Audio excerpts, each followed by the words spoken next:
Good afternoon, everyone. Today, I want to challenge the way we think about longevity because longevity has been marketed almost exclusively as a wellness conversation. Live longer, eat healthier, exercise more, reduce stress. And while those things matter, that framing is incomplete, especially for leaders. Because for executives, founders, and high performers, longevity is not just about lifespan. It's about preserving leadership capacity. It's about sustaining clarity, judgment, emotional regulation, and high quality decision making over time.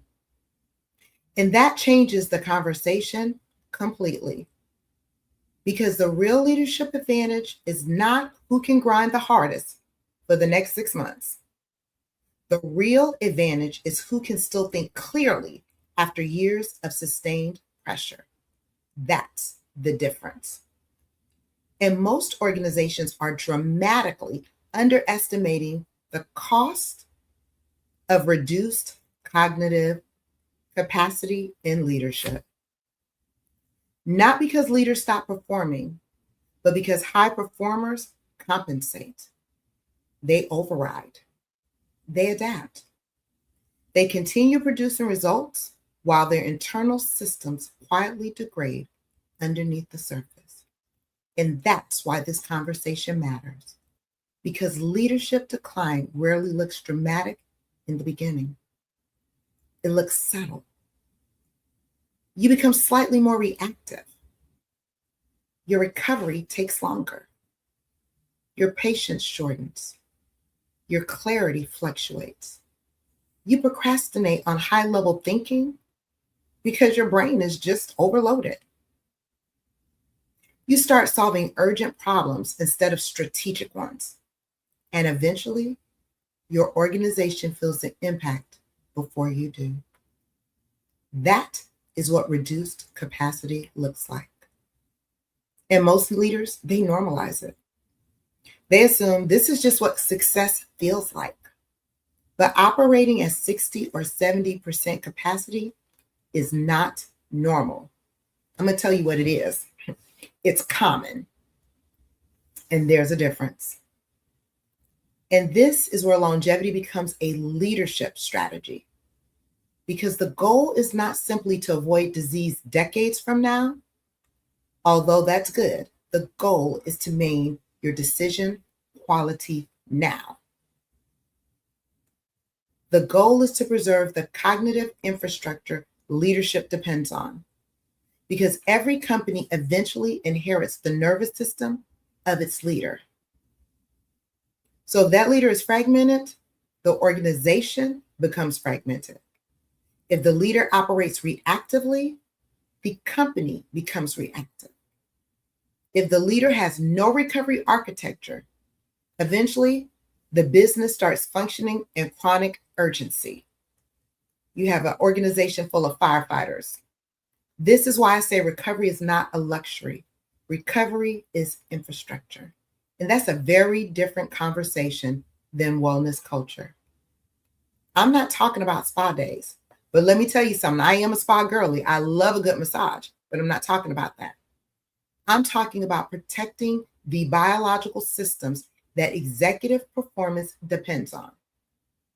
And those systems are sleep architecture, metabolic stability, stress regulation, attention recovery, and cognitive restoration. These are not soft concepts. They are operational variables. And the leaders who understand this early gain a massive competitive advantage. Because while everyone else is focused on optimization hacks, they're protecting the system underneath the performance itself. And that matters because decision quality compounds. I was looking at some research the other day, and this shouldn't be surprising, but one poor executive decision, they're saying costs millions, now can cost upwards of billions. One emotionally reactive leadership moment can destabilize the whole culture of the organization. One exhausted founder can create organizational drag without realizing it. But we rarely connect those outcomes back to physiological capacity. Instead, we moralize performance decline. We call it, they just don't have any discipline. Their motivation is gone. Their focus is out the window. When in reality, many leaders are simply cognitively overloaded and physiologically depleted. And here's the dangerous part. High performers can function in that state for years. That's why it becomes normalized, because they still look successfully externally, because revenue is still growing, because the company may still be scaling. They may still be highly respected, but internally, everything feels heavier than it should. Decision-making takes longer. Creative thinking decreases. Recovery disappears. And eventually, the leader starts operating from compensation instead of clarity. I want you to think about something for a minute. That's not sustainable. That's survival mode with a nice title. And this is exactly why longevity must be reframed as strategic infrastructure. Because sustained leadership requires sustained capacity. You cannot separate the quality of leadership from the condition of the human system producing it. Just can't. It's a synergistic system. And after nearly 3 decades in high-stakes clinical environments, one thing became very clear to me. The body whispers long before it screams. There are always signals before collapse, but high performers are conditioned to override those signals, especially leaders, because leaders are rewarded for endurance. They are rewarded for pushing through, thugging it out, for being available, for carrying more, for tolerating pressure. But eventually, the same patterns that helped create success begin eroding the capacity required to sustain it. And this is where the shift has to begin. The question is no longer, how much can you handle? The better question is, what systems are protecting your ability to lead well over time? That's the real conversation, because longevity is not passive, it's engineered. It requires intentional recovery systems, intentional thinking space, intentional protection of cognitive bandwidth.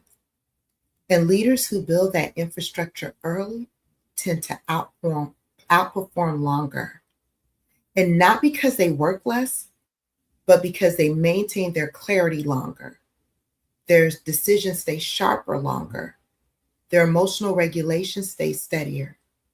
Their organizations operate with less unnecessary friction.